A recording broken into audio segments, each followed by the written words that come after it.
മന്ദിരത്തിലെ അച്ഛന്മാരെ, സമർപ്പിതരെ, മാതാപിതാക്കളെ, വാത്സല്യമുള്ള കുഞ്ഞുമക്കളെ,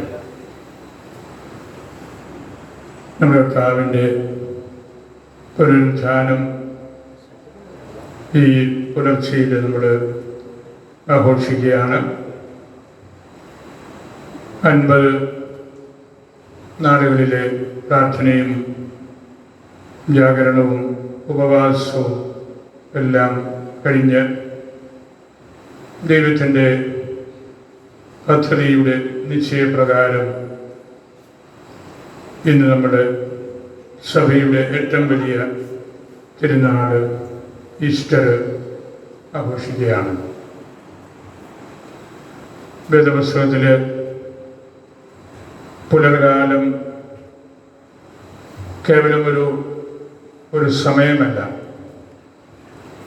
പുതിയ തുടക്കങ്ങളുടെയും ദൈവകൃപയുടെയും പ്രാർത്ഥനയുടെയും വിജയത്തിൻ്റെയും എല്ലാം പ്രതീകമായിട്ടാണ് പ്രഭാതവും പുലർകാലവുമെല്ലാം നമ്മൾ കരുതുന്നത്.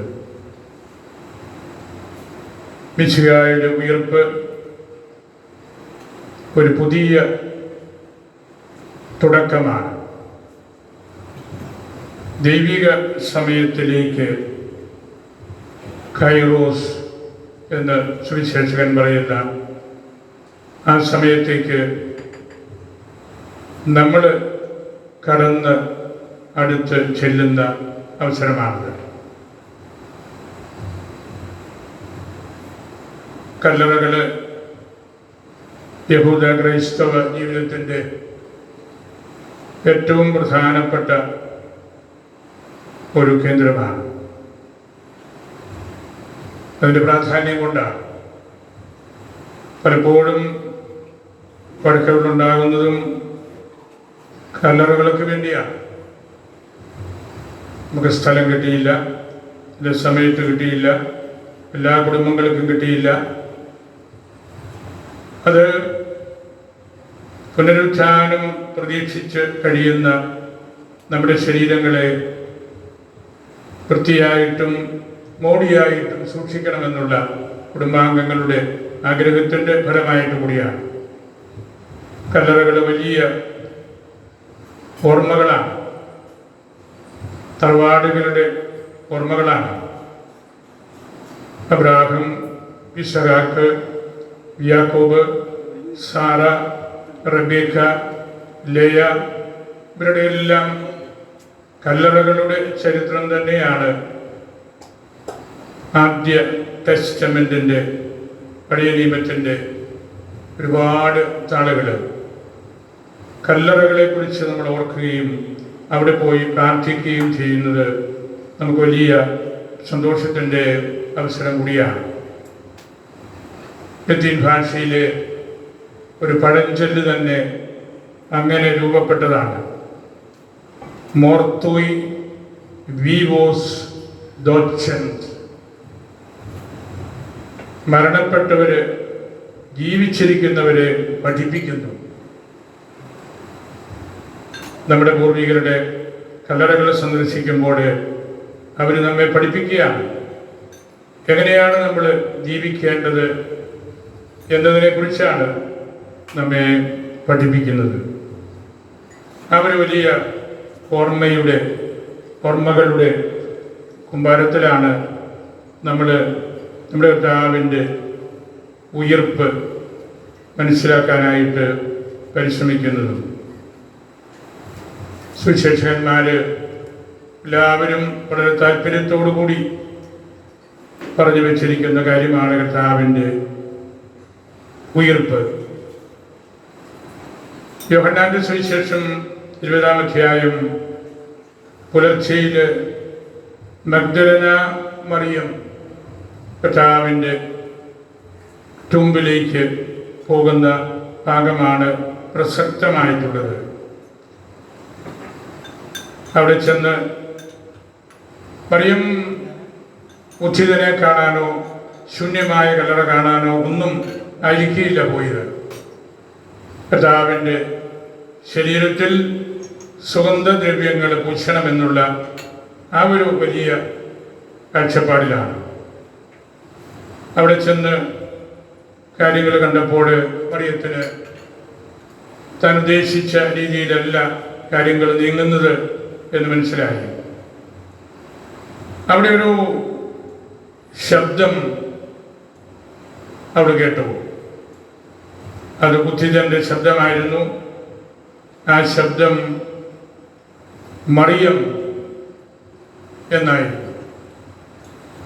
ആ ശബ്ദം കേട്ടപ്പോൾ മറിയവും ഒരു ശബ്ദം കേൾപ്പിച്ചു. അത് റബ്ബോനി എന്നായിരുന്നു. ഈ രണ്ട് ശബ്ദങ്ങൾ അവിടെ വലിയ രഹസ്യം കൈമാറ്റം ചെയ്യുന്നുണ്ട്. എക്സ്ചേഞ്ച് ഓഫ് ദ മിസ്റ്ററി, അതാണ് അവിടെ നടക്കുന്നത്. മറിയം എന്ന് കേട്ടപ്പോൾ അവൾ തിരിഞ്ഞ് നോക്കി. Turned around. സുവിശേഷകൻ ഊന്നൽ കൊടുത്ത് പറഞ്ഞിരിക്കുന്ന ഒരു കാര്യമാണ്. തിരിഞ്ഞ് നോക്കി. ആ നോട്ടം മറിയത്തെ സംബന്ധിച്ച് വലിയ രഹസ്യങ്ങളുടെ ആഴങ്ങളിലേക്ക് പോകാനുള്ള ഒരു അവസരമായിരുന്നു. ഒരു വ്യക്തിയെ പേര് വിളിച്ചപ്പോൾ തിരിഞ്ഞ് നോക്കി ആ ശബ്ദം ഹൃദയത്തിൻ്റെ ആഴങ്ങളിലേക്ക് എടുക്കുകയായിരുന്നു. നമ്മുടെ വീടുകളിലൊക്കെ അങ്ങനെയാണല്ലോ. ഏതെങ്കിലും കാരണത്താൽ പിണക്കമോ പ്രയാസമോ ഒക്കെ ആയിട്ടിരിക്കുമ്പോൾ ഭർത്താവ് ഭാര്യയെ എടി എന്നൊന്ന് വിളിച്ചാൽ തീരാനുള്ള പ്രശ്നങ്ങളേ ഉള്ളൂ. അതിനപ്പുറത്തേക്കുള്ള ഒരു വിഷയവും സാധാരണഗതിയിൽ നമ്മുടെ കുടുംബങ്ങളിലോ അല്ലെങ്കിൽ നമ്മൾ താമസിക്കുന്ന സ്ഥാപനങ്ങളിലോ ഒന്നുമില്ല. പേര് വിളിക്കുക വലിയ ആശ്വാസമാണ്. ആ ശബ്ദം കേട്ടപ്പോൾ ഈശോയുടെ രഹസ്യത്തിൻ്റെ അഗ്രാഹ്യമായ തലങ്ങളിലേക്ക് പൂർണ്ണമായിട്ട് അല്ലെങ്കിൽ പോലും അവിടെ ഇറങ്ങാൻ പരിശ്രമിക്കുകയാണ്. തിരിച്ചറിഞ്ഞു കഴിഞ്ഞപ്പോൾ മറിയം ഈശോയെ സ്പർശിക്കാനായിട്ട് ആഗ്രഹിക്കുകയാണ്. അപ്പോഴാണ് ഈശോയുടെ ഏറ്റവും പ്രസിദ്ധമായ ഒരു പ്രതികരണം, നോളി മേ താഞ്ചേരെ, എന്നെ തൊട്ടുപോകരുത്. നോളി മേ താഞ്ചേരെ, എന്നെ തൊടാൻ പാടില്ല, സ്പർശിക്കരുത്. മറിയത്തിന് ഹൃദയത്തിൽ നിന്നുള്ള ഒരു ആഗ്രഹമായിരുന്നു ഉദ്ധിതനെ സ്പർശിക്കണം എന്നുള്ളത്. എന്നാൽ കർത്താവിൽ വന്ന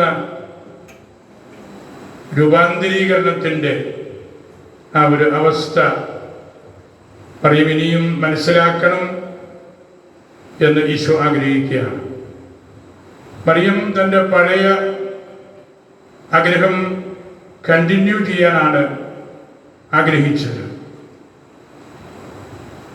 പക്ഷേ ഈശോ അതിനെ നിഷേധിക്കാതെ തന്നെ മറ്റൊരു രീതിയിൽ അവളെ പറഞ്ഞ് മനസ്സിലാക്കുകയാണ്. നമ്മളും നമ്മുടെ ജീവിതത്തിൽ തിരിച്ചറിയേണ്ട മാനങ്ങളാണ് അവിടെ ഈശോ നമ്മെ പഠിപ്പിക്കുന്നത്. ജീവിതത്തിൽ റാഡിക്കലായിട്ടുള്ള മാറ്റം, ദർശനം, ഉണർവ് ഒന്നും സംഭവിച്ചില്ലെങ്കിൽ മാത്രമേ പഴയതുപോലെ നമുക്ക് പ്രവർത്തിക്കാൻ പറ്റുകയുള്ളൂ. ഈ ടെംപ്റ്റേഷൻ മാറ്റിയെടുക്കണം. അതാണ് ഈശോ പഠിപ്പിക്കുന്നത്. Don't touch me. ഇതിന് മുമ്പുണ്ടായിരുന്ന ഇഷ്ടം, സ്നേഹം, അത് മാറ്റിയെടുക്കണം. This is the last great temptation we may face before the Easter. നമ്മളും ഈ വലിയ തിരുനാളിൽ അനുഭവിക്കുന്ന അല്ലെങ്കിൽ ഹൃദയത്തിൽ എടുക്കേണ്ട പ്രധാനപ്പെട്ട ഒരു കാര്യം അതുതന്നെ ആണ്. ഇതിൻ്റെ അർത്ഥം ആഫ്റ്റർ ദി റെസറക്ഷൻ, ഉത്ഥാനത്തിന് ശേഷം there is no going back to childhood. ഉത്ഥാനത്തിന് ശേഷം ഒരു പിള്ളേരുകളിയില്ല. ഉത്ഥാനത്തിന് ശേഷം കൊച്ചുകുട്ടികളെ പോലെ അമ്മ വീട്ടിലേക്ക് ഓടുന്നവരെ പോലെ ആയിരിക്കരുത്. There is no going back to childhood, to the mother's house. കൊച്ചുകുട്ടികളാണ് അമ്മ വീട്ടിലേക്ക് എപ്പോഴും ഓടിപ്പോകുന്നത്. ഉത്ഥാനം വഴി ഈശോ പഠിപ്പിക്കുന്നത് നിങ്ങൾ അപ്പൻ്റെ വീട്ടിൽ താമസിക്കാൻ പഠിക്കണം. 12-ാം വയസ്സിൽ ഈശോ ദേവാലയത്തിൽ വെച്ച് പറഞ്ഞതും അതായിരുന്നല്ലോ, എനിക്ക് എൻ്റെ പിതാവിൻ്റെ കാര്യങ്ങളിൽ ശ്രദ്ധിക്കാനുണ്ട്. കുട്ടികളെ പോലെ പക്വതയില്ലാതെ എപ്പോഴും അമ്മ വീട്, അതിൻ്റെ സ്വാന്തനം, ആ ഒരു പരിമിതികൾ വിട്ട് സ്വന്തം കാലിൽ നിന്ന് അപ്പൻ്റെ വീട്ടിൽ താമസിച്ച് അപ്പൻ്റെ ശാസനകൾ കേട്ട് വളരാൻ പഠിക്കുമ്പോഴാണ് നമ്മുടെ ഉത്ഥാനത്തിൻ്റെ രഹസ്യം ശ്രമിക്കുന്നത്. One must walk forward towards the house of the Father. മുൻപോട്ട് നടന്ന് അപ്പൻ്റെ വീട് തിരിച്ചറിയാനായിട്ടുള്ള പക്വത പ്രാപിക്കേണ്ട അവസരമാണ് ഉത്ഥാനം, അല്ലെങ്കിൽ ഈശോ നമുക്ക് നൽകുന്ന നിർദ്ദേശം. മറിയത്തെ ഈശോ കുറ്റപ്പെടുത്തുകയോ അപമാനിക്കുകയോ ഉപേക്ഷിക്കുകയോ സൈഡ് ലൈൻ ചെയ്യുകയോ ഒന്നും ചെയ്തില്ല. The risen Lord receives her love, but he redirected it. അവളുടെ സ്നേഹം ഉൾക്കൊണ്ടു, പക്ഷേ അതിനൊരു ഓറിയൻറ്റേഷൻ നൽകി, ഒരു റീഡിറക്ഷൻ നൽകി. അപ്പോഴാണ് അതിന് പക്വതയും നമ്മുടെ ജീവിതത്തോട് ബന്ധപ്പെട്ട ഏറ്റവും പ്രസക്തമായ കാര്യങ്ങളുമൊക്കെ ലഭിക്കുന്നത്. അങ്ങനെ കർത്താവിൻ്റെ ഉത്ഥാനം നമുക്ക് അവിടുന്ന് നൽകുന്ന ആ എൻകൗണ്ടർ, മറിയം, റബ്ബോനി എന്ന രണ്ട് സ്വരങ്ങൾ തമ്മിൽ കണ്ടപ്പോൾ, കേട്ടപ്പോൾ, തിരിച്ചറിഞ്ഞപ്പോൾ അവിടെ മറിയത്തിനുണ്ടാകുന്ന ആ ടേണിംഗ് എറൗണ്ട്, അവിടെ ഈശോ കൊടുക്കുന്ന കർക്കശ്യമായ കൽപ്പന, ഡോണ്ട് ടച്ച് മീ, പിള്ളേരെ പോലെ ആകരുത്, അപ്പൻ്റെ കർക്കശ്യം മനസ്സിലാക്കാൻ തക്കവണ്ണം നമ്മൾ പെരുമാറണം. ഉയർപ്പ് നമ്മെ സംബന്ധിച്ച് ഈ ഒരു അറിയിപ്പാണ്. കർത്താവിൻ്റെ കല്ലറയിലേക്ക് പോയ സ്ത്രീകൾക്ക് ലഭിക്കുന്നത് ദൂതൻ്റെ അറിയിപ്പാണ്. അവൻ ഇവിടെ ഇല്ല. നിങ്ങൾ ആരെയാണ് അന്വേഷിക്കുന്നത്? അവൻ ജീവിച്ചിരിക്കുന്നവരാണ്, അവൻ ഇവിടെയില്ല. അവിടെയും ഈശോ ഒരു വലിയ തിരുത്തൽ കൊടുക്കുന്നുണ്ട്. നൊളീത്തെ തിമേലെ, പേടിക്കരുത്, ഭയപ്പെടരുത്. കുട്ടികളൊക്കെ പെട്ടെന്ന് പേടിക്കുന്നവരാണ്. അപ്പൻ്റെ വീട്ടിൽ താമസിക്കാനുള്ള കരുത്ത് വേണം എന്ന് തന്നെയാണ് പേടിക്കരുത്, ഭയപ്പെടരുത് എന്ന് പറയുമ്പോഴും ഈശോ ഉദ്ദേശിക്കുന്നത്. ഉയർപ്പ് ഒരു സന്ദേശമാണ്. അവിടെ നമ്മൾ ഭയപ്പെടേണ്ട കാര്യമില്ല. കർത്താവ് ആരാണെന്നും പിതാവായ ദൈവവുമായിട്ടുള്ള ബന്ധം എന്താണെന്നും നമ്മൾ തിരിച്ചറിഞ്ഞാൽ മാത്രം മതി. കല്ലറകൾ, എല്ലാവരുടെയും കല്ലറകൾ തുറക്കപ്പെടേണ്ടതാണ്. ഈശോയുടെ രണ്ടാമത്തെ വരവിൽ എല്ലാ കല്ലറകളും തുറക്കപ്പെടും. അതുകൊണ്ട് ആരും അതിനെ ഓർത്ത് പേടിക്കരുത്. തുറന്ന കല്ലറ, അടഞ്ഞ കല്ലറ എന്നുള്ള ആ കാര്യം. ഉയർപ്പ് നമുക്ക് ഒരു വലിയ ആഹ്വാനം നൽകുന്നു. നിങ്ങൾ ഗലീലയിലേക്ക് മടങ്ങണം, അവിടെ ഈശോയെ കണ്ടെത്തണം. വിശുദ്ധ നിങ്ങൾക്ക് മുമ്പേ ഗലീലയിലേക്ക് യാത്രയായി കഴിഞ്ഞു. ഗലീലയുടെ പ്രത്യേകത ഈശോയുടെ ശിഷ്യന്മാരുടെ ഒക്കെ ജീവിതത്തിൻ്റെ സ്ഥലമാണ്. നമുക്ക് ഓരോരുത്തർക്കും നമ്മളുടെ ഇടവക വളരെ പ്രധാനപ്പെട്ട ഒരു കാര്യമാണ്. 70 കൊല്ലം മറ്റ് ഇടവകളിൽ ശുശ്രൂഷ ചെയ്ത ഒരച്ഛനും മരിക്കുമ്പോൾ സ്വന്തം ഇടവകയിൽ കൊണ്ടുപോയാണ് സംസ്കരിക്കുന്നത്. ആ ഇടവകയോടുള്ള ഒരു ബന്ധമാണ്. അവിടെയാണ് ആദ്യമായിട്ട് പരിശുദ്ധ കുർബാനയിൽ പങ്കെടുത്തത്, കുർബാന സ്വീകരിച്ചത്, അച്ഛന്മാരെ കണ്ടത്, അയൽവക്കക്കാരെ പരിചയപ്പെട്ടത്. നമ്മൾ 10-16 പള്ളികളിൽ ജോലി ചെയ്ത് കഴിഞ്ഞിട്ടുള്ള അച്ഛന്മാരെയും സ്വന്തം ഇടവകയിലേക്ക് കൊണ്ടുപോവുകയാണ്. അവിടെയാണ് അദ്ദേഹത്തിൻ്റെ മഹത്വം. നിങ്ങൾ ജീവിച്ച, നിങ്ങളെ ദൈവം വിളിച്ച ആ സ്ഥലത്തേക്ക് പോകണം.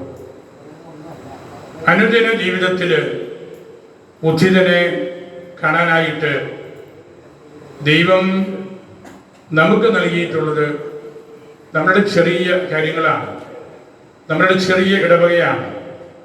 അല്ലെങ്കിൽ രോഗമുണ്ടാകുന്നു, വേദനയുണ്ടാകുന്നു, അതിൽ നിന്നൊക്കെ ഈശോയിൽ ശരണപ്പെട്ട് നമ്മൾ മുക്തി പ്രാപിക്കുമ്പോഴാണ്. മരണ സംസ്കാരത്തെ സംരക്ഷിക്കുന്ന കല്ലറകൾ തുറക്കപ്പെടണം, അതിന് പ്രസക്തിയില്ല എന്ന് തന്നെയാണ് ഈ ദിവസം കർത്താവ് നമ്മെ പഠിപ്പിക്കുന്നത്. കല്ലറയുടെ കല്ലുകൾ ഉരുട്ടി മാറ്റിയിരിക്കുന്നതായിട്ട് അവിടെ ചെന്ന ഭക്തശ്രീകൾ പിന്നീട് ശിഷ്യന്മാരൊക്കെ കണ്ടു. കല്ല് ഉരുട്ടി മാറ്റിയാലേ നമുക്ക് പുതു ജീവന്റെ അംശങ്ങൾ ഗ്രഹിക്കാൻ പറ്റുകയുള്ളൂ. ആദ്യ ഉടമ്പടി നിയമം ദൈവം മോശയ്ക്ക് നൽകിയത് കല്ലുകൊണ്ടുള്ള പാളികളിലായിരുന്നു. ഈ ഉദാഹരണത്തിൽ ഒരുപക്ഷെ കല്ലുകൾ മാറ്റപ്പെട്ടത് 10 കൽപ്പനകൾ എഴുതിയ ആ കല്ല് തന്നെയാണ് പ്രതീകാത്മകമായിട്ട്. അതിൻ്റെ പരിമിതികൾ മാറ്റുമ്പോൾ ആ 10 കൽപ്പനയിൽ മറഞ്ഞിരുന്നത് എന്താണെന്ന് നമ്മൾ മനസ്സിലാക്കുമ്പോൾ എല്ലാം നമുക്ക് പഠിക്കാൻ സാധിക്കും. ഉരുട്ടി മാറ്റേണ്ട കല്ലുകൾ നമ്മളുടെ ഓരോരുത്തരുടെയും മുകളിൽ പുറത്തിരിക്കുന്ന കല്ല് തന്നെയാണ്. അപ്പോൾ നമുക്ക് ശ്വസിക്കുവാനും സ്വന്തമായിട്ട് ചിന്തിക്കുവാനും നമ്മളുടെ ജീവിതത്തിൻ്റെ അർത്ഥം എന്താണെന്ന് മനസ്സിലാക്കാനും ഒക്കെ സാധിക്കും. ഈ ഉത്ഥാനം നമുക്ക് നൽകുന്ന വലിയ സന്തോഷവും അതുതന്നെയാണ്. കർത്താവിൻ്റെ കൂട്ടത്തിൽ നമ്മൾ എങ്ങനെയാണ് ആയിരിക്കേണ്ടത് എന്ന്. കരയരുത് എന്നതും ഉത്ഥാനത്തിൻ്റെ ഒരു ശബ്ദമാണ്. നമ്മുടെ ഒത്തിരി ആളുകൾ വളരെ വേഗത്തിൽ കരയുന്നവരാണ്. ഞാൻ ഈ ദിവസമൊക്കെ കാണുന്നുണ്ട്. ചില അമ്മച്ചിമാരൊക്കെ പൊട്ടി കരഞ്ഞുകൊണ്ടാണ് കയറി വരുന്നത്. ഞാൻ പറഞ്ഞു, എൻ്റെ അമ്മച്ചി അവിടെ ഇരിക്കുക, കരഞ്ഞുകൊണ്ട് ഈ മുറിക്കകത്താരും വരരുത് എന്ന് ഞാൻ പറഞ്ഞ് ആശ്വസിപ്പിക്കും. പൊട്ടിക്കരഞ്ഞ് മുറിക്കകത്തോട് വരികയാണ്. അത് മനുഷ്യപ്രകൃതിയുടെ ഒരു ഭാഗമാണ്. കുഞ്ഞു കാര്യങ്ങളൊക്കെ കാണുള്ളൂ. നമുക്ക് നമ്മുടെ സങ്കടങ്ങൾ നിയന്ത്രിക്കാൻ പറ്റാത്ത വിധത്തിൽ പലപ്പോഴും വരുന്നു. കരയുന്നവരുടെ കണ്ണീര് തുടയ്ക്കുന്നതാണ് ഈസ്റ്റർ, ഉത്ഥാനം. പരിശുദ്ധ പിതാവ് എപ്പോഴും പറയുമല്ലോ, നിങ്ങളുടെ മുഖത്ത് ഉത്ഥാനത്തിൻ്റെ സന്തോഷമുണ്ടായിരിക്കട്ടെ. എത്ര തവണ പരിശുദ്ധ ഫ്രാൻസിസ് പിതാവ് പറഞ്ഞു, നമ്മുടെ മുഖം ഉപ്പുമാങ്ങ പോലെ ഇരിക്കരുത്, കൊമ്പം മുളക് മൂപ്പിച്ചെടുക്കാൻ വേണ്ടി വിനാഗിരിയിലിട്ട പോലെ ഇരിക്കരുത്, സന്തോഷത്തോടെ ഇരിക്കും. അതാണ് ഉത്ഥാനം. കരയരുത്.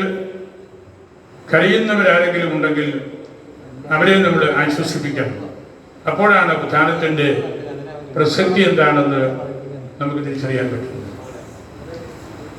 ഉത്ഥാനം എന്ന് പറയുന്നത് നമുക്കറിയാമല്ലോ, 14 സ്ഥലങ്ങൾ വ്യാസാക്കര കഴിഞ്ഞ് 15ാമത്തെ സ്ഥലത്താണ് നമ്മൾ നിൽക്കുന്നത്. അതാണ് ഉത്ഥാനം. എത്രയോ തവണ നമ്മൾ വ്യാസാക്കര നടത്തി. രൂപതാ കേന്ദ്രത്തിൽ ഞങ്ങൾ എല്ലാ ദിവസവും വ്യാസാക്കര 50 ദിവസവും ഞായറാഴ്ച ഒഴികെ നടത്തുന്നതാണ്. ഒരുപാട് നമ്മൾ പ്രാർത്ഥിക്കുന്നവരാണ്.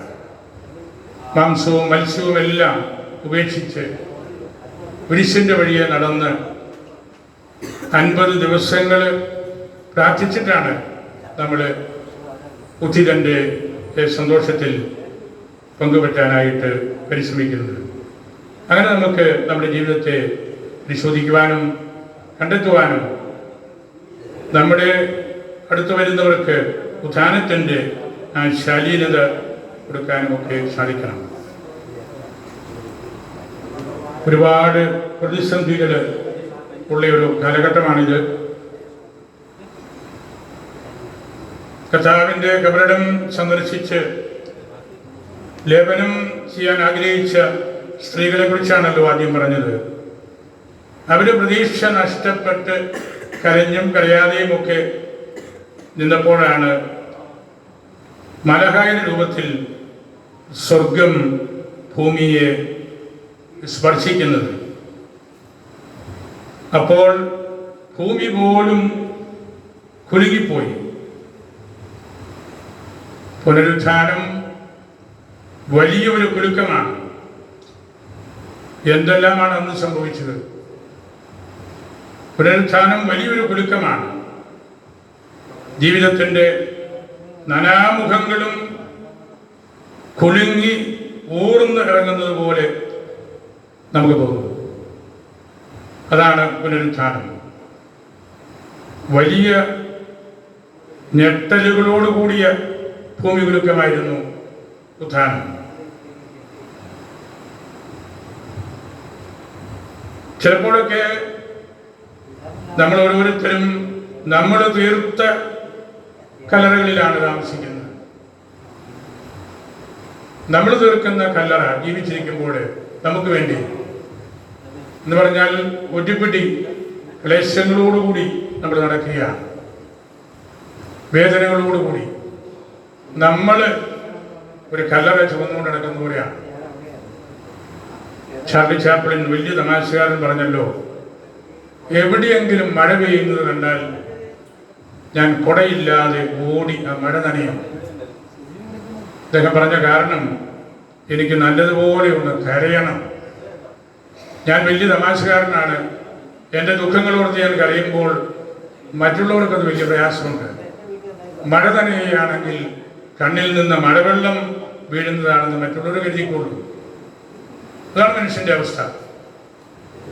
അങ്ങനെയുള്ള അവസരങ്ങളിലെല്ലാം സ്വയം തീർത്ത കല്ലറകളിൽ നിന്ന് പുറത്തു വരാനായിട്ട് നമ്മൾ നല്ലതുപോലെ പരിശ്രമിക്കണം. ഒരു ചെറിയ വിള്ളൽ നമ്മുടെ ജീവിതത്തിലുണ്ടായാൽ മതി. അതിലൂടെ ഉത്ഥാനത്തിൻ്റെ പ്രകാശം നമ്മുടെ അകത്ത് കടക്കും. അത് നമ്മളുടെ ഒരു ടേണിങ് അറൗണ്ട്, ഒരു തിരിഞ്ഞു നോട്ടം ആവശ്യമായിരിക്കാം. അങ്ങനെ നമ്മൾ തിരിഞ്ഞു നോക്കുമ്പോൾ നമുക്ക് പല കാര്യങ്ങൾക്കും ഉത്തരം കിട്ടും. ഞാനത് ദീർഘിപ്പിക്കുന്നില്ല. ഇന്ന് സഭയുടെ മേൽ ഒരുപാട് കടന്നുകയറ്റങ്ങൾ ഉണ്ടായിക്കൊണ്ടിരിക്കുന്ന കാലഘട്ടമാണ്. അറ്റാക്സ് ഓൺ ചർച്ച് വടക്കേ ഇന്ത്യയിലുമൊക്കെ ഒട്ടുമിക്ക ദിവസങ്ങളിലും നമ്മൾ കാണുന്നുണ്ട്. പള്ളികൾ, കുരിശുപള്ളികൾ, വിരൂപങ്ങൾ എല്ലാം. Attacks on the churches and crosses. എനിക്കതിനൊരു ഉത്തരം പറയാനുള്ളത് കഴിഞ്ഞ ദിവസം ഇടുക്കി തൊമ്മൻകുത്തിൽ കണ്ട കാര്യമാണ്. കുരിശ് തകർക്കപ്പെട്ടപ്പോഴും അവരെല്ലാവരും അവിടെ പ്രാർത്ഥിക്കാൻ എത്തി. പള്ളികൾ തകർക്കപ്പെട്ടേക്കാം, കുരിശടികൾ തകർക്കപ്പെട്ടേക്കാം. നമ്മുടെ വിശ്വാസത്തെ നശിപ്പിക്കാൻ ആർക്കും സാധ്യമല്ല. അതാണ് അവർ തെളിയിച്ച കാര്യം. എത്രയോ നൂറുകണക്കിന് മലയോരവാസികളാണ് സർക്കാരും വനഭൂമി എല്ലാം തടഞ്ഞ സ്ഥലത്ത് പോയി പ്രാർത്ഥിച്ചത്. അവർ പറഞ്ഞ് ഞങ്ങൾ കുരിശിനാട്ടം വന്നതല്ല, ഞങ്ങൾ പള്ളി പണിയാനും വന്നതല്ല, പക്ഷെ ഞങ്ങൾക്ക് പ്രാർത്ഥിക്കണം. ഞങ്ങളുടെ പൂർവികർ നാട്ടിയ ഈ കുരിശടിയിൽ ഞങ്ങൾക്ക് വ്യാസകര നടത്തണം. അതാണ് കാതലായ യാഥാർത്ഥ്യം. ആര് എവിടെ ഏത് പള്ളി നശിപ്പിച്ചാലും ഒരിക്കലും നശിക്കാത്ത വിശ്വാസം നമുക്കുണ്ടായിരിക്കണം. അതാണ് ക്രിസ്തീയത, അതാണ് ഈസ്റ്റർ. അതുള്ളപ്പോൾ എന്തെല്ലാം കാര്യങ്ങൾ സംഭവിച്ചാലും നമ്മുടെ ഉള്ളിൽ നമ്മൾ കൊണ്ടു നടക്കേണ്ട അല്ലെങ്കിൽ നമ്മൾ കാത്തു സൂക്ഷിക്കേണ്ട ആ കാര്യത്തിന് ഒരു തടസ്സവും വരികയില്ല. നമ്മുടെ നാടുകളിലൊക്കെ വളരെയേറെ നമ്മുടെ മനസ്സിനെ വിഷമിപ്പിക്കുന്ന കാര്യങ്ങൾ ഒത്തിരി നടന്നു. കാർഷിക മേഖലയിലെ പ്രശ്നങ്ങൾ, വന്യമൃഗങ്ങൾ, ആശാ ഹെൽത്ത് വർക്കേഴ്സിൻ്റെ ബുദ്ധിമുട്ടുകൾ, തുടരെ ഉണ്ടാകുന്ന ആത്മഹത്യ, വളരെ നിഷ്ഠൂരമായ രീതിയിൽ കുടുംബങ്ങൾക്കുള്ളിൽ കയറി കളിക്കുന്ന മദ്യം, മയക്കുമരുന്ന്, ഇതെല്ലാം നമ്മൾ നിരന്തരം കണ്ടുകൊണ്ടിരിക്കുകയാണ്. അവരോടെല്ലാം നല്ല വാക്ക് പറയാനും അവരെ കേൾക്കാനും നമുക്ക് മനസ്സുണ്ടാകണം. നിരവധിയായ പ്രതിസന്ധികളാണ്, നമുക്കും അങ്ങനെ തന്നെയാണ്. പക്ഷേ അവിടെ തളരാതെ എപ്പോഴും നമുക്ക് അവർ ആഗ്രഹിക്കുന്ന ഉത്തരം കൊടുക്കാൻ പറ്റുകയില്ലെങ്കിലും അവരോടെല്ലാം പ്രാർത്ഥനയിൽ നമുക്ക് ഒന്നിക്കാനും കൂട്ടിരിക്കാനും ഒക്കെ സാധിക്കണം.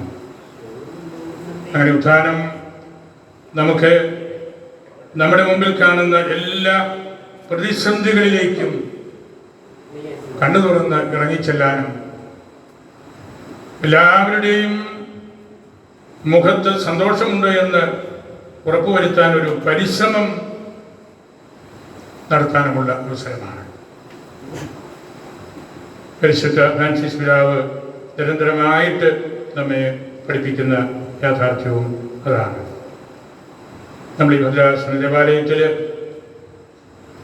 ഈ ദിവസങ്ങളിലെല്ലാം പ്രാർത്ഥനയിലായിരുന്നു. ധാരാളം ആളുകൾ എല്ലാ ദിവസവും ഉച്ചാനം മുതൽ ഉണ്ടായിരുന്നു. ഈ ദേവാലയം നിറഞ്ഞ് കവിഞ്ഞ് ഉള്ള കാഴ്ചയായിരുന്നു ഈ 5 ദിവസവും കണ്ടത്. ഞാൻ പ്രിയപ്പെട്ട വിയാരിച്ചനെയും സ്ഥിതി അച്ഛന്മാരെയും കമ്മിറ്റിക്കാർ, ഗീക്കാരന്മാർ ഇവരെല്ലാം ദൈവമായിട്ട് ഓർക്കുന്നു. അതുപോലെ ഈ പള്ളിയോട് സഹകരിച്ച് നിൽക്കുന്ന ഒട്ടനേകം ആളുകളുണ്ട്.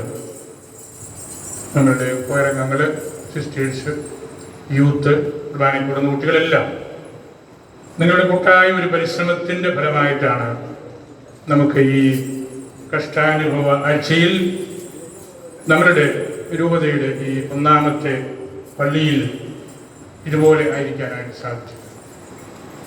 നമുക്ക് ദൈവത്തെ സ്തുതിക്കാം.